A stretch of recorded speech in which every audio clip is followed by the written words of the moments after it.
Hi guys, and welcome back to another IBRACORP video. I'm glad to have you back. Hope you've had a good weekend and a happy Mother's Day to all the mums out there, of course.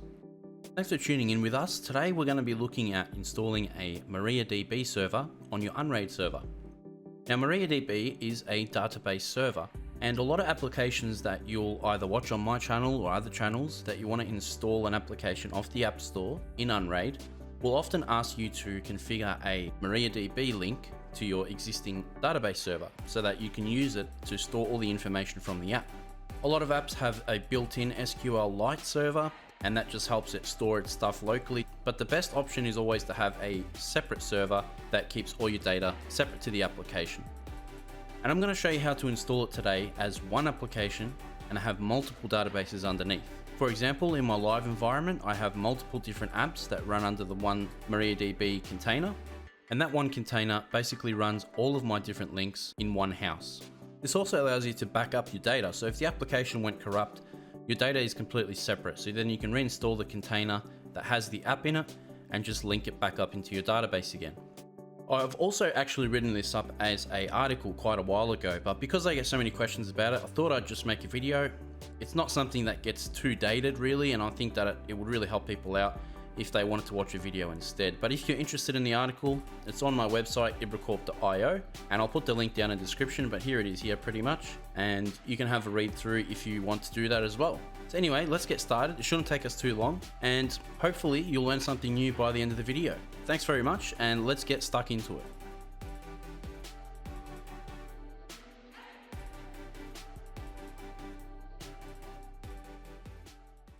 Alright guys, so we're here on our Unraid server, we're back in. We're on Pumbaa, which is a nice clean interface. It's very empty.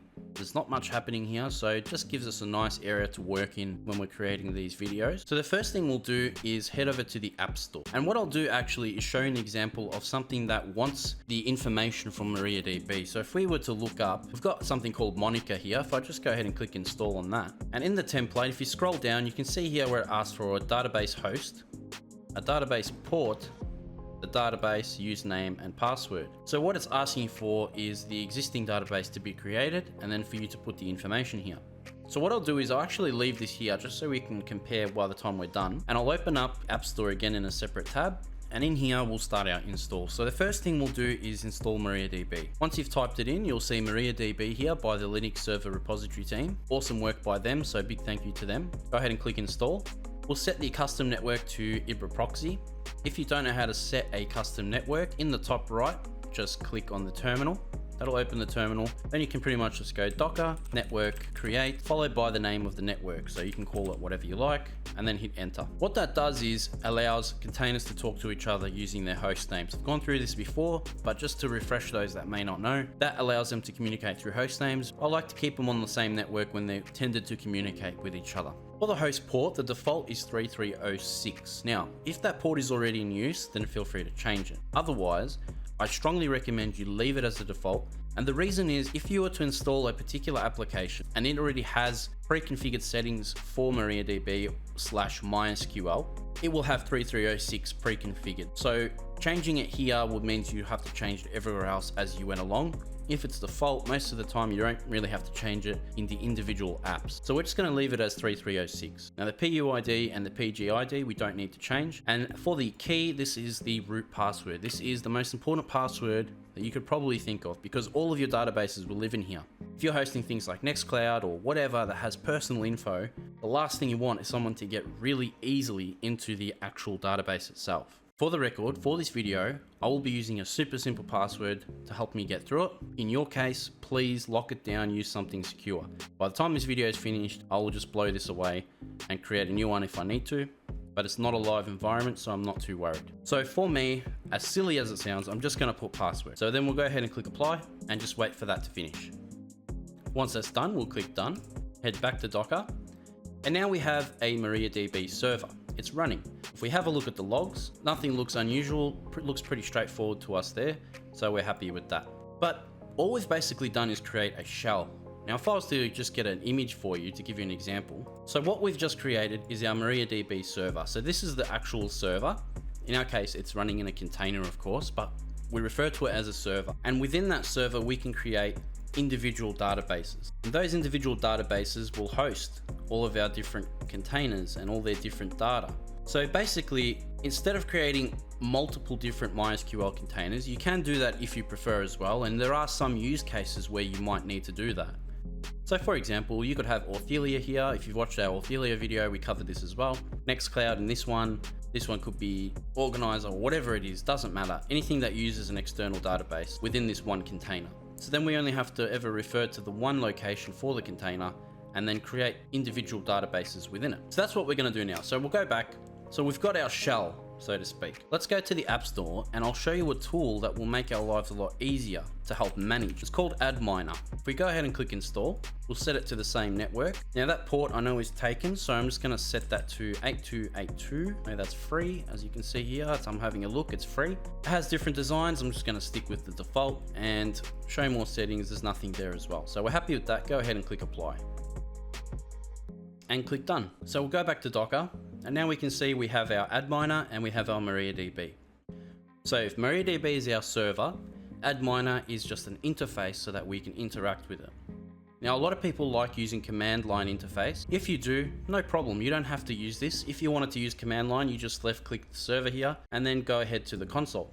In the console, that's where you could type your commands. In our case though, we want to use an interface. I think it's a little bit easier, especially if you're someone that's not very familiar with databases and managing them. It could be a lot easier for you. So if we just left click Adminer and go to Web UI, we'll be shown this screen. From the drop down list, you can see that it supports multiple different types of servers. So you've got PostgreSQL, MySQL, MongoDB, which is in alpha, and a few other ones. In our case, we're using MariaDB, which is MySQL. For the server, we will type in the address that the server is living on, and that would be the one configured here for MariaDB. So this is the stuff that we want to put in. So I'll even just copy that and paste that there. For the username, it is root, and the password is the one that we configured when we created the container. So in here, MariaDB, then you have the password. In my case, it was just password. Now, if you already had a database created, you can just type in the database there and that will take you directly to it. We don't have one, so we're just going to click login. Now that we're signed in to the database server.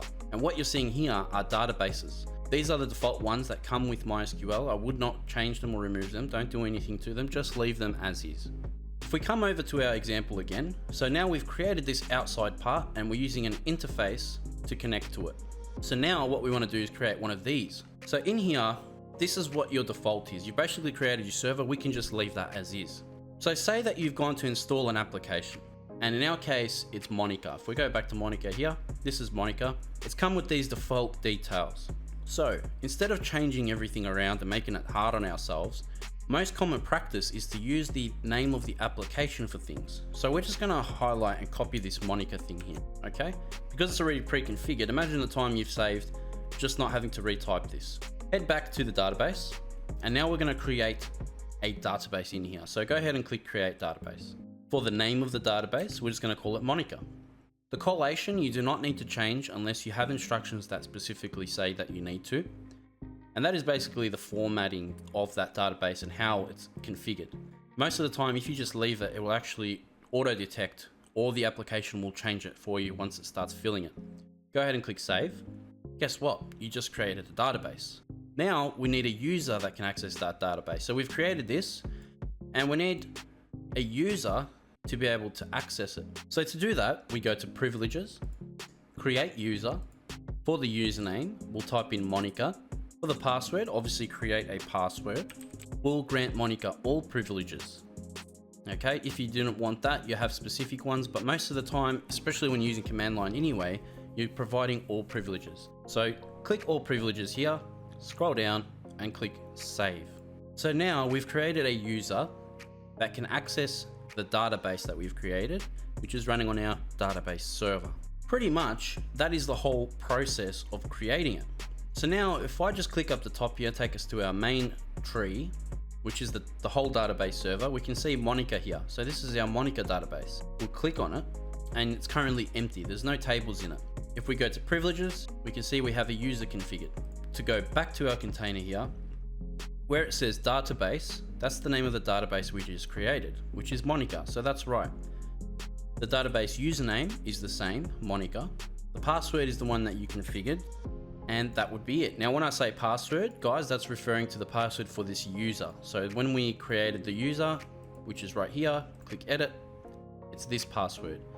If you ever need to change the password for the user, what I recommend you do is highlight the entire contents, get rid of it, and then uncheck hashed. Then type the password, then go down and click save. If you do not untick the hashed check, it will actually hash the password you're creating. So then when you try to use it, it's actually different to what you put in there. So you can see how much easier it is getting it in this sort of interface. It's really clean, it's really easy to use. It also has different skins, like I said. So if you wanted a different skin, we could do that. Let's go back to the container for adminer. And if we just look in the description here, the creators actually put a link to the designs. And here's the different designs. So we could have a look at these different designs and try and see which one works for us a little bit better. Maybe one looks nicer than the other. So I'm just going to pick one at random here and we'll see what comes up. We'll go with Dracula. I mean, that kind of sounds pretty cool, doesn't it? So instead of flat, we'll change this to Dracula and then we'll click apply. Click done, refresh it, and there you go. The skin's been applied. So now it's asking us to sign in again, of course. We'll just do that. Obviously they have a lot more, guys, but that's just one. So then we have our Monica database if you just select it from the side, and we'll have our tables there created, ready to go. And that's pretty much it, guys. You've basically created a database, created a user, and set up the credentials. I've also shown you now how to put that information into the container template so that anything that needs a database, you know how to link it together. So I hope that's helped show you how to set up a MariaDB server on your Unraid server. It definitely will come in handy as you start installing more and more applications that require a MariaDB or mysql backend. And I hope the adminer tool you find useful as well. I think it's great, and it's really useful for different types of databases as well, not just MariaDB. So if you're interested, if you like it, remember to give us a thumbs up on the video. Please remember to subscribe. I'd also like to announce that if you're interested in our work, we'll soon be teaming up with Awesome Open Source for a couple of videos, and we hope that's something you'll enjoy. Of course, I'll be continuing to do our Unraid topic. That won't change, but this is just something to help us expand and look at new ways that we can help you guys in the end. Awesome Open Source has covered plenty of different open source products, which we love here. So why not team up and help bring open source that works both on Unraid and outside of Unraid to you? I hope you enjoy it. Please remember to subscribe, and we'll see you in the next IBRACORP video.